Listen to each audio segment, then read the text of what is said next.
Olá pessoal, paz a todos. Eduardo aqui, trazer uma reflexão neste momento.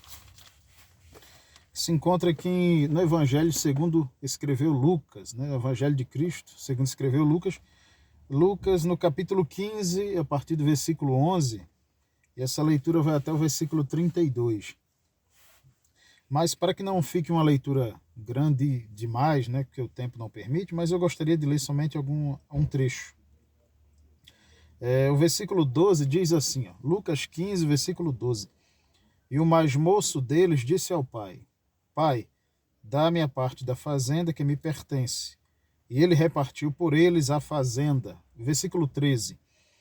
Poucos dias depois, o filho mais novo, ajuntando tudo, partiu para uma terra longínqua e ali desperdiçou a sua fazenda, vivendo dissolutamente.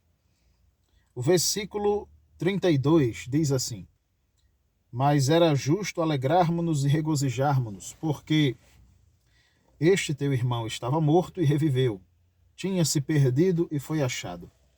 Esta palavra aqui em Lucas, ora, estes versículos que eu acabei de ler, rapidamente, você pode ler o texto na íntegra e compreender melhor em casa. Lucas capítulo 15, é uma narrativa figurativa, é uma narrativa na qual Jesus está dando seus ensinamentos, né? Mais uma vez, como sempre, o Senhor Jesus ele traz uma história, né? Uma parábola, uma narrativa, para que as pessoas possam compreender melhor acerca daquele tema que foi proposto, que ele está a tratar.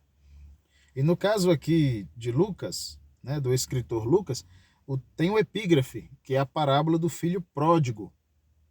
A palavra pródigo, segundo o teólogo Kleber Maia, pastor Kleber Maia, vai dizer que pródigo significa aquele que gasta, aquele que consome exagerado, né, aquele que gasta. Então, quando Jesus cita esta parábola, na realidade, de acordo com o texto de Lucas capítulo 15, você vai perceber, desde o versículo 1, que é uma narrativa que ele continua depois de ele ter algum tipo de embate, no bom sentido, com os fariseus, né? Porque no versículo de número 1, o texto vai dizer que se chegavam a ele, né, perto de Jesus, publicanos e pecadores para o ouvir. Publicano era todo aquele que poderia até ser judeu, né, até mesmo fazer parte da sociedade judaica, mas na visão dos judeus daquela época, os publicanos eles eram considerados como um tipo de pessoas que eram mercenários, porque supostamente eles haveriam se corrompido com o sistema romano, e eles eram traidores do povo de Israel, do povo judeu. Então eles cobravam impostos, né? Eram os coletores de impostos. Então isso nesse período aqui era algo negativo. E além de que também havia os chamados pecadores.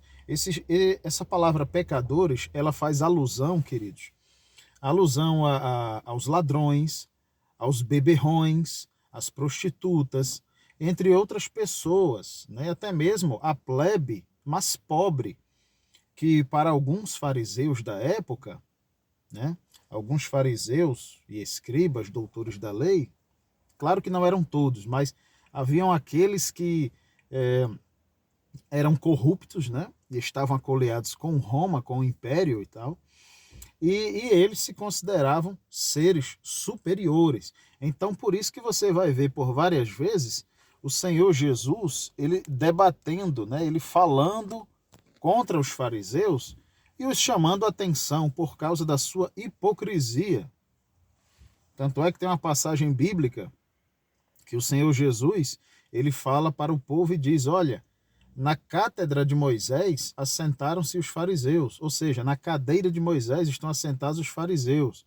Era um tipo de crítica que Jesus fazia aos fariseus pela sua hipocrisia, né? Não todos, mas alguns dos fariseus que eram mais próximos ali com o governo romano, né, como uma forma de ludibriar o povo, ensinavam o que é bom, mas praticavam o contrário.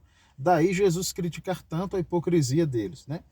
Então, mas nessa situação, existe uma parábola que foi contada por Jesus. Então, Tendo esta circunstância na qual Jesus estava ensinando os publicanos e pecadores, né, nesse período aqui, no século I da era cristã, século I, né, século I depois de Cristo, nós vemos que Jesus está conversando e ensinando o povo. Aí o texto diz que os escribas e os fariseus começam a murmurar, a criticar negativamente, pejorativamente, murmurar, reclamar, e falando contra Jesus e dizendo: olha, este homem recebe pecadores e come com eles. O come com eles aqui, em muitos momentos, queridos, poderia ser num espaço reservado, poderia ser num quarto, numa sala de uma casa, e no costume que havia também, as pessoas preparavam a mesa, né? A mesa posta era no chão. E em muitos momentos eles se assentavam para comer. E a comida não era somente chegar para comer, mas era um ato, era um momento de amizade, de proximidade, de intimidade, de relacionamento, de respeito, de amizade, de bem-querer. Então, os fariseus, quando viram isso, que Jesus estava comendo, né, se alimentando e conversando com os pecadores, só que Jesus estava ensinando o caminho de Deus, a palavra de Deus, porque ele veio para isto, né? E eles não entendiam isso, os fariseus, ou não queriam entender, e criticava Jesus por causa disso. Aí Jesus vai e solta a primeira parábola, que é sobre a ovelha perdida e a dracma perdida também. Então, a primeira coisa, quando Jesus ouve isso, ele diz assim: olha, fariseus, qual é o homem entre vós que, perdendo uma de suas ovelhas, não vai atrás daquela que se perdeu, deixa as 99 guardada lá no aprisco, no curral, e não vai lá fora procurar a ovelha que estava perdida? E quando encontra a ovelha, o pastor, né, aquela pessoa, volta feliz com aquela ovelha que estava desgarrada, perdida. Aí Jesus conta uma segunda história, né, uma segunda parábola para eles. Olha, qual é a mulher, fariseus, que tendo 10 dracmas, ou seja, dracma, uma moeda, né? Provavelmente uma das moedas da Grécia, tendo 10 dracmas, se ela perder uma, ela não acende a candeia, ou seja, um tipo de luz, né, de lâmpada, e varre a casa e procura diligentemente até encontrar. E quando encontra a dracma perdida, ela diz: alegrai-vos comigo, né, com as suas amigas e vizinhas, porque eu encontrei a minha dracma perdida. Aí Jesus usa essa parábola e diz: olha, assim haverá alegria no céu por um pecador que se arrepende. Em ato contínuo, Jesus continua a temática, que é justamente agora o filho pródigo. Aí Jesus conta essa história dizendo: olha, um homem tinha 2 filhos, o filho primogênito e o mais novo. Em um certo momento, o mais novo chegou e disse assim: pai, dá-me toda a fazenda que me cabe, ou seja, a minha herança. Isso na cultura judaica, isto era um grande problema, né? É algo negativo. Por quê, Eduardo? Pelo fato de que, como o pai estava vivo e ele repartia a herança, era o mesmo que o filho pedia a morte do pai. Mas o texto bíblico diz que o Senhor Jesus ensina para eles, e os fariseus estão ouvindo a história. Aí Jesus vai e diz: olha, e ele pediu. Então, por insistir, o pai foi lá, repartiu a sua fazenda ou herança e entregou na mão do rapaz, do filho mais novo. E a Bíblia diz que ele foi e partiu para uma terra longínqua, uma terra distante. E ele gastou todos os seus haveres. E o texto bíblico diz que ele gastou vivendo dissolutamente. Ou seja, sem nenhuma perspicácia, nenhum tipo de responsabilidade, sem nenhum tipo de regra, sem nenhum tipo de ordenança. Todo desordenado, uma bagunça, em outras palavras. Dissolutamente. E o texto bíblico vai dizer que Jesus continua a história e diz que ele, havendo gastado tudo que ele havia levado, toda a sua herança, houve naquela terra uma grande fome. E começou a padecer necessidade. Padecer significa sofrer. Ele começou a sentir na pele necessidade. Necessidade de comprar uma boa roupa, ele já não tinha dinheiro. Necessidade de comprar comida, também não tinha dinheiro. E ele foi e se chegou a um daqueles cidadãos daquela terra a qual ele foi, que ele partiu. E ele foi pedir trabalho. E o homem o mandou apacentar os porcos. Outro ponto aqui na cultura judaica. Os judeus não se chegavam aos porcos. Então, quando Jesus cita aqui que ele foi para essa terra, provavelmente uma terra gentílica. Então, ele está contando essa história para um judeu, né? Aliás, para vários judeus que ali estavam, que eram os fariseus, né? Ou pelo menos aqueles grupos daqueles fariseus que estavam ali questionando Jesus. Aí Jesus continua a contar a história. E em um dado momento, o rapaz estava com tanta fome, o versículo 16 vai dizer que ele desejava encher o seu estômago, ou seja, se alimentar com a comida que os porcos estavam comendo. Provavelmente era a alfarrobeira. E a alfarrobeira, ela não é boa para os seres humanos. Os porcos ainda conseguem comer, se alimentar, mas o ser humano não, porque não digere bem. E o versículo 17 diz que ele, caindo em si, ou seja, o rapaz, caindo em si, veio a consciência. E ele pensa, quantos trabalhadores do meu pai têm fartura de alimento, de comida, e eu aqui estou padecendo de fome. Eu estou morrendo de fome, estou perecendo de fome. Aí ele toma uma atitude, levantar-me-ei e irei ter com o meu pai. E vou lhe pedir perdão e vou dizer, Pai, pequei contra o céu e perante ti. Já não sou digno de ser chamado teu filho, mas faz-me como um dos teus trabalhadores. E ele tomou essa atitude, levantando-se, o versículo 20 vai dizer que ele foi, né? Levantando-se foi para o seu pai, e quando ainda estava longe, o seu pai o viu, e se moveu de íntima compaixão. E correndo, lançou-se-lhe ao pescoço e o beijou. Veja o amor do pai, né? Veja que o pai, em representação aqui, é Deus.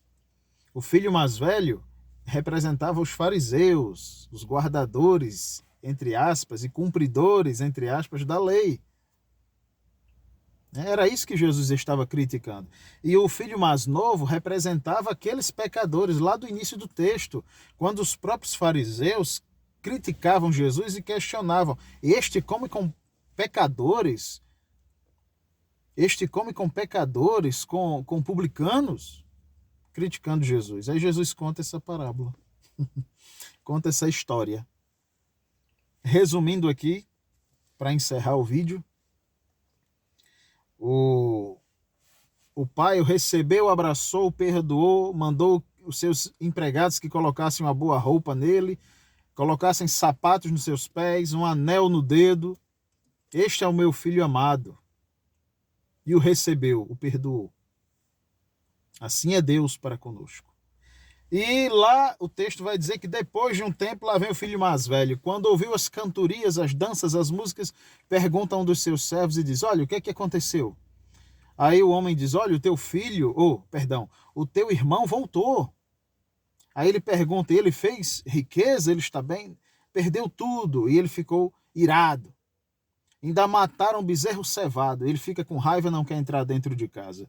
O texto bíblico diz que o pai sai e diz, filho, o teu irmão voltou, o teu irmão, é necessário nos alegrarmos, porque o teu irmão estava morto e agora reviveu. O teu irmão estava perdido e foi achado. E ele não queria entrar e começa a criticar o pai e dizer, olha, este teu filho não considera nem como irmão.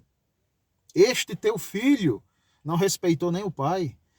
Ele saiu, gastou o dinheiro com meretrizes, ou seja, com prostituta, com bebedices, com todo tipo de mazelas, e o Senhor ainda manda matar o bezerro cevado. Bezerro cevado era guardado de 6 meses a 1 ano, para uma ocasião especial. E o pai, nessa história, não pensou 2 vezes, mandou matar o bezerro cevado para comemorar com o seu filho que voltou. E o irmão mais velho não aceitava, ou seja, representação dos fariseus, dos escribas. Não todos, mas alguns que criticavam Jesus e os seus ensinamentos. E Jesus dá o grande exemplo Assim são estes que o Pai perdoou. Assim são estes, fariseus, que o Pai os dá a oportunidade. E no versículo aqui, para encerrar, ele diz, ó, mas era justo, meu filho, nos alegrarmos e regozijarmos, porque o teu irmão estava morto e reviveu. Ele se tinha perdido, mas ele foi encontrado. Glória a Deus. Que você fique com esta palavra em nome de Jesus. Deus te abençoe. E que qualquer pessoa que esteja vendo esse vídeo, que viu, né, esse vídeo simples, mas com todo amor e carinho, que você possa refletir e você possa compreender que Deus, ele dá oportunidade a todos, cada dia. Volte-se para Cristo, volte-se para Jesus. Ele é autor e consumador da nossa fé, tá bom? Aí, ó, fiquem com Deus, Deus os abençoe em nome de Jesus. Compartilhe esse vídeo, se você quiser, para os seus amigos, seus colegas, irmãos, família, para todos que você quiser. Fique à vontade. E se puder, se inscreve no canal, tá bom? De vez em quando eu sempre estou trazendo alguns vídeos aí sobre a Bíblia, reflexões, teologia, história. E eu tenho uma playlist, se você quiser assistir também, é sobre lições bíblicas, tá bom? Fica com Deus e não perde aí, dá o like, não perde aí os próximos vídeos. Um abraço, Deus te abençoe, em nome de Jesus.